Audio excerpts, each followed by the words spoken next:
बिस्मिल्लाहिर्रहमानिर्रहीम अस्सलाम वालेकुम। डियर स्टूडेंट्स, उम्मीद है कि आप सब खैरियत से होंगे। My name is Adeel Mehboob, I am lecturer of computer science. आज की इस वीडियो में हमने चैप्टर नंबर 2 का लेक्चर 3 डिस्कस करना है, जिसका नाम है how the internet is useful. Internet के कुछ एडवांटेजेस देखेंगे, जिसके अंदर इंटरनेट की बहुत सारी ऐसे सर्विसेज हैं जो हम डेली रूटीन में इस्तेमाल करते हैं। उन सर्विसेज को देखेंगे कि इंटरनेट कौन कौन सी हमें सर्विसेज प्रोवाइड कर रहा है, इनको हम यूज़ करते हैं और अपनी रोज़मर्रा के काम करते हैं और इंटरनेट से बहुत सारी सहूलियात लेते हैं। मिसाल के तौर पे इसमें www पढ़ेंगे पहले, उसके बाद telnet, email, gopher, FTP, intranet, extranet, chat groups, ये सारी चीज़ें इंशाल्लाह आज के इस लेक्चर में डिस्कस करेंगे। तो चलते हैं लेक्चर की तरफ। इंटरनेट होता क्या है और इंटरनेट की हिस्ट्री क्या है, हमने इससे प्रीवियस लेक्चर में पढ़ा था कि इंटरनेट क्या है और इंटरनेट के फ़वाइद क्या हैं, उसके बारे में थोड़ा सा एक ओवरव्यू किया था। और इंटरनेट जो है इसकी हिस्ट्री क्या है, इंटरनेट किस तरह से बनाया गया था। हमने ये पढ़ा था कि इंटरनेट बेसिकली पूरी दुनिया के जितने भी कंप्यूटर्स हैं वो आपस में कनेक्टेड हैं। इतना बड़ा नेटवर्क है कि पूरी दुनिया तक फैला हुआ है, इसको इंटरनेट कहते हैं। और इसकी फुल फॉर्म हमने पढ़ी थी इंटरकनेक्टेड नेटवर्क्स।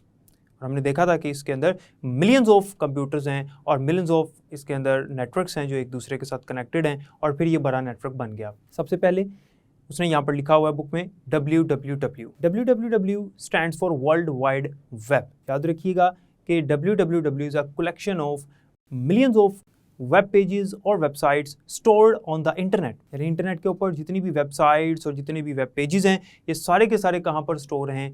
www पे स्टोर हैं। www बेसिकली एक कंटेनर है। इस तरह से इसकी मिसाल लेते हैं कि ये कंटेनर है। जितनी भी वेबसाइट्स और वेब पेजेस जो कि इंटरनेट पे पब्लिश किए गए हैं, वो सारे के सारे इस www के कंटेनर में मौजूद हैं। यही वजह है कि हम पहले इस कंटेनर को एक्सेस करते हैं और फिर उसमें मौजूद जितनी वेबसाइट्स और वेब पेजेस हैं उनको एक्सेस करते हैं और उनको अपनी स्क्रीन पर देख पाते हैं। आपने देखा होगा कि जब भी हम कोई वेबसाइट सर्च करते हैं या किसी वेबसाइट का नाम लिखते हैं एड्रेस बार में अपने ब्राउज़र में, तो उससे पहले www लिखना पड़ता है। एक वेबसाइट का जो मुकम्मल एड्रेस होता है उससे पहले www लाजमी लिखना पड़ता है, क्योंकि हमने पहले www को एक्सेस करना है, फिर उस कंटेनर में मौजूद जितनी भी वेबसाइट्स और वेब पेजेस हैं उनको हम एक्सेस कर पाएंगे। और याद रखिएगा कि अगर हम नहीं भी लगाते www तो हमारा जो ब्राउज़र है उसके अंदर ये डिफ़ॉल्ट फीचर होता है कि वो ऑटोमेटिकली www प्लेस कर देता है हर वेबसाइट से पहले। So the www is a huge collection of millions of web pages stored on the internet. बहुत इंपॉर्टेंट डेफिनेशन भी है और www के ऊपर ही सारी चीज़ें जो भी वेबसाइट्स पे जितना भी कंटेंट मौजूद है वो सारा मौजूद है www के अंदर। Next, email. ईमेल हम पिछले लेक्चर में पढ़ चुके हैं कि ईमेल क्या होता है, उसके बेनिफिट्स भी हमने पढ़े। चूँकि यहाँ पर ईमेल का जिक्र हुआ है तो थोड़ा सा इसके बारे में पढ़ लेते हैं जितना यहाँ पर लिखा है। Email stands for electronic mail. ये इंटरनेट की एक ऐसी सर्विस है जिसके ज़रिए से हम एक दूसरे को मैसेज भेज सकते हैं। दुनिया में किसी भी कोने पे कोई शख्स मौजूद है, हम उसको मैसेज यानी ईमेल भेज सकते हैं, कोई फाइल सेंड कर सकते हैं, कोई डाटा शेयर कर सकते हैं। तो email stands for electronic mail. और मैंने आपको इसके बहुत सारे बेनिफिट्स भी बताए थे कि ईमेल के कौन कौन से एडवांटेजेस हैं। ईमेल के बाद नेक्स्ट है टेलनेट। डियर स्टूडेंट्स, टेलनेट को ध्यान से समझिएगा, ये बहुत इंपॉर्टेंट है। टेलनेट एक ऐसा टूल है, इंटरनेट में यूज़ होता है ये, और लोकल एरिया नेटवर्क में भी इस्तेमाल हो सकता है। आपको मैंने बताया था लोकल एरिया नेटवर्क ऐसा नेटवर्क होता है जो कि छोटे पैमाने पर मुश्तमिल होता है, जिसमें नंबर ऑफ़ कंप्यूटर्स कम होते हैं और कंप्यूटर्स एक दूसरे के करीब होते हैं, यानी जोग्राफिक एरिया कम होता है। ऐसा नेटवर्क जो है वो लोकल एरिया नेटवर्क कहलाता है। तो टेलनेट ज़रूरी नहीं है कि इंटरनेट में ही इस्तेमाल हो, ये लोकल एरिया नेटवर्क में भी इस्तेमाल हो सकता है, लेकिन ये ज़्यादातर इंटरनेट में ही इस्तेमाल होता है। टेलनेट एक ऐसा टूल है, एक ऐसा सॉफ्टवेयर कह सकते हैं, जिसके ज़रिए से एक कंप्यूटर पे रहते हुए हम किसी दूसरे कंप्यूटर की इंफॉर्मेशन को यूज़ कर सकते हैं। So this is called telnet. ऐसा नहीं है कि उसकी इजाज़त के बगैर हम उसकी इजाज़त से उसके दूसरे के कंप्यूटर की इंफॉर्मेशन को यूज़ कर सकते हैं अपने कंप्यूटर पे रहते हुए। फॉर एग्जांपल, एक शख्स अपने घर में मौजूद है और एक जो कंप्यूटर है उसका वो उसकी कंपनी में मौजूद है, जहाँ पर वो काम करता है, उसका ऑफिस है, उस ऑफिस में भी उसी का कंप्यूटर है और घर में जो मौजूद है वो भी उसी का कंप्यूटर है। तो वो अपने घर में बैठे हुए अपने ऑफिस के कंप्यूटर की इंफॉर्मेशन को एक्सेस कर सकता है बाय यूजिंग टेलनेट। तो टेलनेट एक ऐसा सॉफ्टवेयर है जो कि हमें अलाउ करता है कि हम एक कंप्यूटर से किसी दूसरे कंप्यूटर की इंफॉर्मेशन को एक्सेस कर सकें। और ये लीगल सॉफ्टवेयर है। ये बहुत सारी ऐसी प्रॉब्लम्स आती हैं, कई दफ़ा हमारा ही कंप्यूटर होता है, हम ऑथोराइज्ड होते हैं उस कंप्यूटर के, लेकिन वो हमसे दूर होता है, तो हमने उसको एक्सेस करना होता है, या वो किसी और के पास होता है, किसी और का कंप्यूटर हम एक्सेस करना चाहते हैं उसकी इजाज़त से, तो फिर हम उसे रिक्वेस्ट सेंड करके उसके कंप्यूटर की इन्फॉर्मेशन को अपनी स्क्रीन पर देख सकेंगे और उस इन्फॉर्मेशन को यूज़ भी कर सकेंगे। So this is called telnet. Next है हमारे पास इंटरनेट की एक सर्विस जो कि बहुत इंपॉर्टेंट है और हम डेली रूटीन में तकरीबन इसको इस्तेमाल भी करते हैं, और वो है FTP। FTP stands for file transfer protocol. Files transfer protocol एक ऐसा प्रोटोकॉल है जो कि इंटरनेट का प्रोटोकॉल है और इंटरनेट में फाइल्स को ट्रांसफ़र करने के लिए इस्तेमाल होता है। अब प्रोटोकॉल होता क्या है तो मैं आपको वो भी बताऊंगा। पहले ही समझते हैं कि प्रोटोकॉल है क्या, फिर हमें समझ आएगी FTP क्या है। So first of all we have to know about what is protocol. Protocol जो है वो सेट ऑफ रूल्स हैं for sending and receiving data over the network. याद रखें, हम कोई भी काम करते हैं रोज़मर्रा की रूटीन में तो हम कुछ रूल्स होते हैं, उनके मुताबिक वो काम करते हैं। फॉर एग्जांपल, हमारे पास अगर एक बाइक है और हम उस बाइक को चलाना चाहते हैं तो उसके कुछ रूल्स हैं, हमें उसकी हर चीज़ का पता होना चाहिए कि किस तरह से बाइक को हमने चलाना है। तो बाइक को चलाने के भी कुछ असूल हैं, उन असूलों को हमें फॉलो करना पड़ेगा। इसी तरह से अगर हमने कंप्यूटर सिस्टम को चलाना है, लैपटॉप चलाना है, मोबाइल चलाना है, उसके भी कुछ रूल्स हैं, उसके कुछ अपने असूल हैं जिनके मुताबिक हम उसको ऑपरेट करते हैं, उसको चलाते हैं, फिर ही वो चलता है ना। इसी तरह से इंटरनेट में या नेटवर्क के अंदर, छोटा नेटवर्क हो या बड़ा नेटवर्क हो, नेटवर्क में हमने कोई भी काम करना है तो उस काम को करने के भी असूल हैं, उस काम को करने के भी रूल्स हैं जिनके मुताबिक हम इंटरनेट पे मुख्तलिफ टास्क परफॉर्म करते हैं। इन असूलों को, इन रूल्स एंड रेगुलेशंस को हम प्रोटोकॉल कहते हैं। तो protocol basically is a set of rules for sending and receiving data over the network. Network में मैसेज सेंड और रिसीव करने के भी कुछ असूल होते हैं। हमें ऐसा लगता है कि हमने मैसेज टाइप किया और टैप कर दिया या क्लिक कर दिया, हमारा मैसेज आगे चला गया, बस दैट्स इट।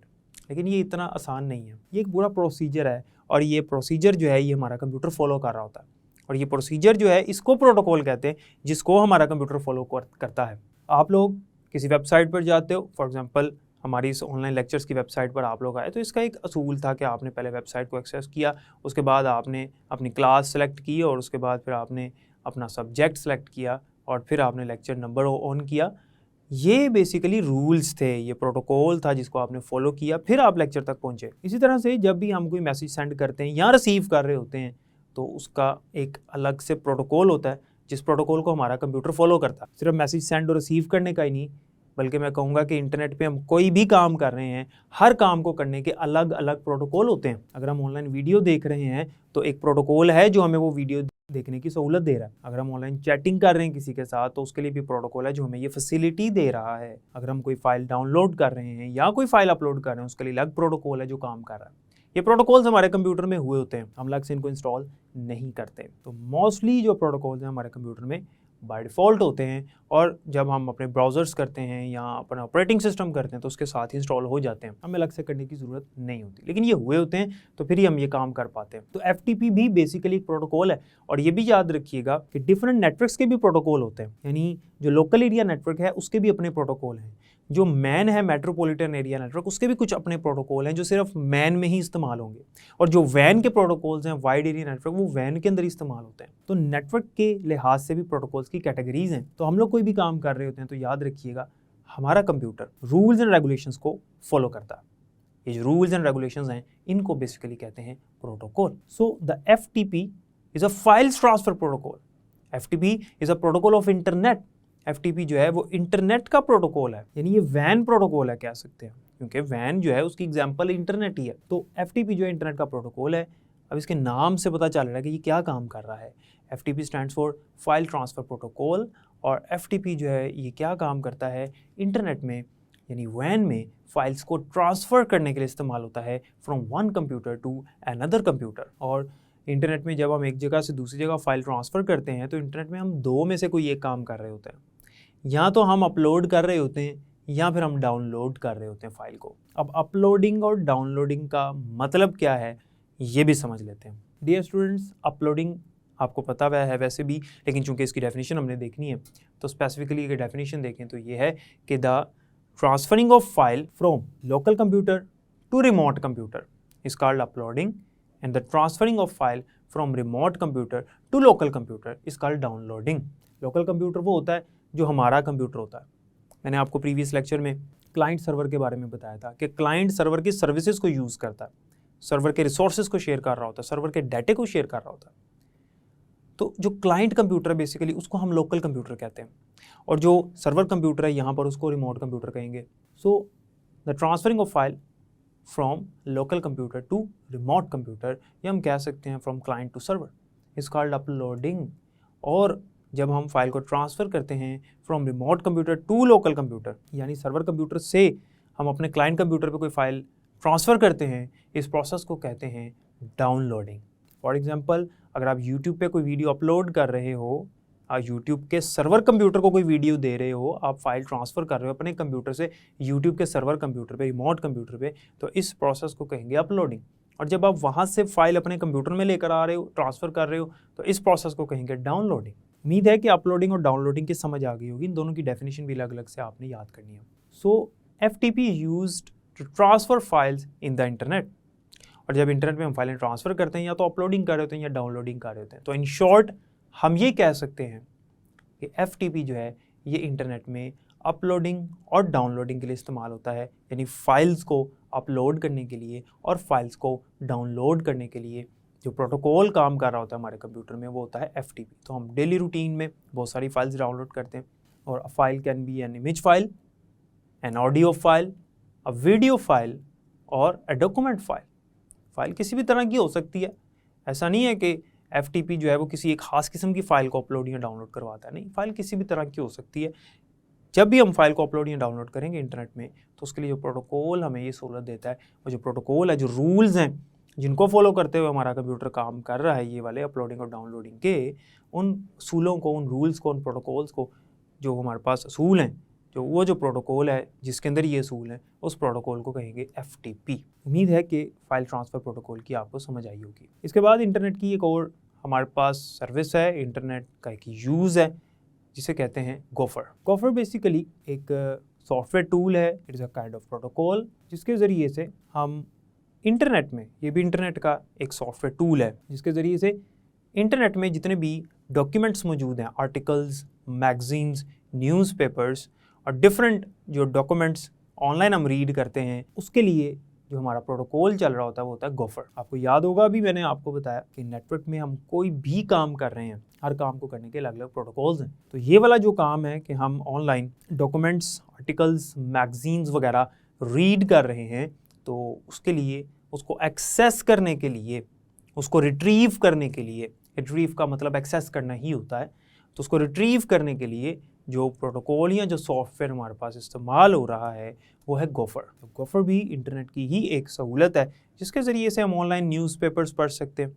बहुत सारे लोग ऑनलाइन न्यूज़पेपर पढ़ते हैं, कुछ आर्टिकल्स पढ़ रहे होते हैं, बहुत सारे लोग मैगजीन्स पढ़ रहे होते हैं, यानी जितना भी टेक्स्ट ऑनलाइन मुख्तलिफ वेबसाइट्स पर मौजूद है, उस टेक्स्ट को रीड करने के लिए उसको वहाँ से हम कॉपी भी कर सकते हैं कई दफ़ा। उसके लिए जो प्रोटोकॉल चल रहा है इन कामों के लिए, वो कौन सा प्रोटोकॉल है? गोफर है। उसके लिए जो सॉफ्टवेयर चल रहा है एक्चुअली वो कौन सा है? गोफर। तो हमने गोफर के बारे में भी डिस्कस कर लिया। इसके अलावा इंटरनेट की एक और सर्विस है, इंटरनेट की एक और सहूलत है जिसको हम अवेल करते हैं, that is chat groups. Chat groups क्या हैं? कुछ ऐसी वेबसाइट्स हैं जहाँ पर ग्रुप्स बने हुए हैं, ग्रुप ऑफ पीपल्स हैं, लोगों के ग्रुप्स बने हुए हैं। उन ग्रुप्स में एक ख़ास टॉपिक के मुतालिक बात होती है, यानी ग्रुप्स बने हुए हैं कैटेगरी वाइज। फॉर एग्जांपल एक वेबसाइट है जो कि जिसे चैट ग्रुप्स कहेंगे, चैट ग्रुप्स की वेबसाइट है। उस वेबसाइट पर हम अकाउंट बनाते हैं तो वहाँ पर बहुत सारे आपको ग्रुप मिलेंगे। हो सकता है कि वहाँ पर एक ग्रुप हो हेल्थ से रिलेटेड, एक ग्रुप है वहाँ पर फिटनेस से रिलेटेड, एक ग्रुप है वहाँ पर स्टडी से रिलेटेड, एक ग्रुप है वहाँ पर इंटरटेनमेंट से रिलेटेड। मुख्तलिफ कैटेगरीज़ के ग्रुप्स हैं। आपका जो इंटरेस्ट है आप उसके मुताबिक ग्रुप को ज्वाइन कर सकते हो और वहाँ पे लोगों के साथ रियल टाइम डिस्कशन कर सकते हो। रियल टाइम डिस्कशन से मुराद है ऑन द स्पॉट डिस्कशन हो सकती है, जैसे आज हम चैटिंग करते हैं, इसलिए इसको चैट ग्रुप्स कहा जाता है। इनको चैट रूम्स भी कहा जाता था एक टाइम में। इन ग्रुप्स को हम ज्वाइन करने के बाद यहाँ पर हमारा जो सिमिलर इंटरेस्ट है उसके ऊपर लोगों से बातें कर सकते हैं, डिस्कशन कर सकते हैं। आज के दौर में इसकी मिसाल हमारे पास फेसबुक के अंदर जो ग्रुप्स बन चुके हुए हैं वो भी इसी तरह से हैं। इसी तरह से हमारे पास व्हाट्सएप पे भी ग्रुप बन जाते हैं। तो अब तो हमारे जो दूसरे सोशल मीडिया प्लेटफॉर्म्स हैं वो हमें चैट ग्रुप्स या चैट रूम्स की फैसिलिटी दे रहे हैं कि हमें अलग से किसी वेबसाइट पर जाकर अकाउंट बनाकर अपने सिमिलर इंटरेस्ट से रिलेटेड ग्रुप्स को ज्वाइन करके वहाँ पर डिस्कशन करने की ज़रूरत नहीं है।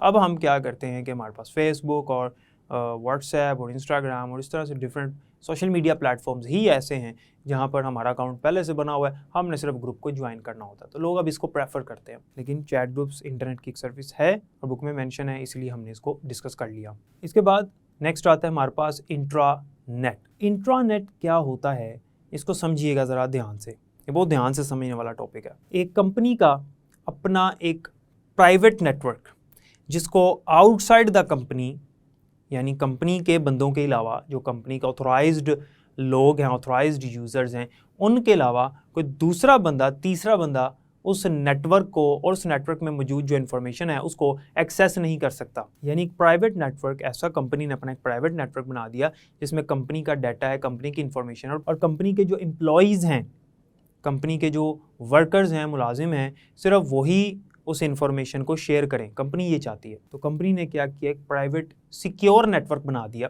उसके ऊपर सिक्योरिटी लगा दी, हर एक को आईडी और पासवर्ड भी एलोकेट कर दिया। इसे कहेंगे इंट्रानेट। और इंट्रानेट जो है वो कई दफ़ा इंटरनेट के साथ कनेक्ट भी हो सकता है।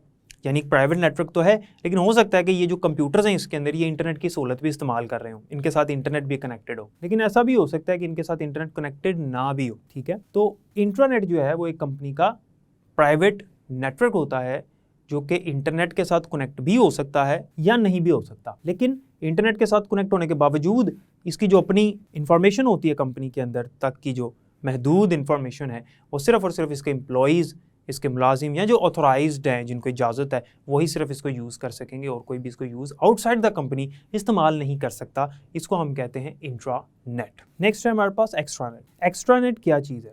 अब कंपनी जो है वो किसी दूसरी कंपनी के साथ कोलैबोरेशन करना चाहती है, अपने बिजनेस को बढ़ाना चाहती है, अपने बिजनेस को एक्सपैंड करना चाहती है। इसके लिए कंपनी क्या कर रही है कि अपनी जो प्राइवेट इंफॉर्मेशन है उसको शेयर करनी पड़ रही है किसी दूसरी कंपनी के साथ। और हो सकता है कि वो सारी इन्फॉर्मेशन शेयर नहीं करनी चाहती, हो सकता है वो स्पेसिफिक इन्फॉर्मेशन शेयर करना चाहती। तो दूसरी कंपनी के साथ जब इस प्राइवेट नेटवर्क को कनेक्ट कर दिया जाएगा तो इसे कहेंगे एक्स्ट्रा नेट। यानी आउटसाइड द कंपनी, कंपनी से बाहर जो कोई और कंपनी है या कोई और बंदा है जिसको ऑथोराइज्ड इन्होंने खुद बनाया, वो इस कंपनी की जो प्राइवेट इंफॉर्मेशन है जो इंटरनेट में मौजूद है उसको यूज़ कर सकता है।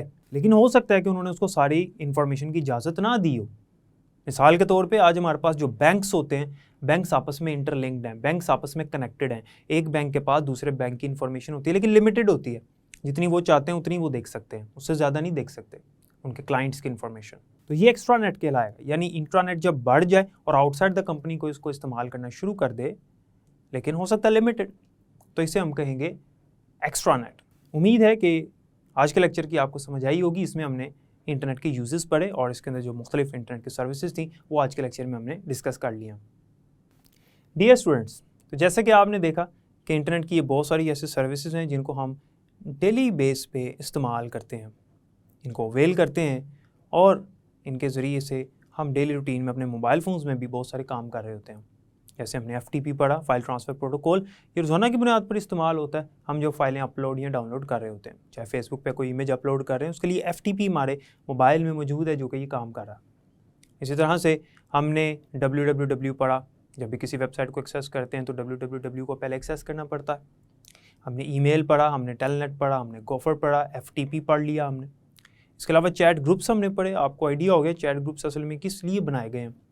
फिर इंट्रानेट और एक्स्ट्रानेट पढ़ा, ये दो नेटवर्क की टाइप्स हैं। उम्मीद है कि आज के लेक्चर की आपको समझ आई होगी। इसको बुक से ज़रूर रीड कीजिएगा, आपको मज़ीद समझ आ जाएगी। बाकी इंशाल्लाह नेक्स्ट लेक्चर में पढ़ेंगे। तब तक के लिए मुझे इजाज़त दें। अपना बहुत ख्याल रखिएगा। अल्लाह हाफ़िज़।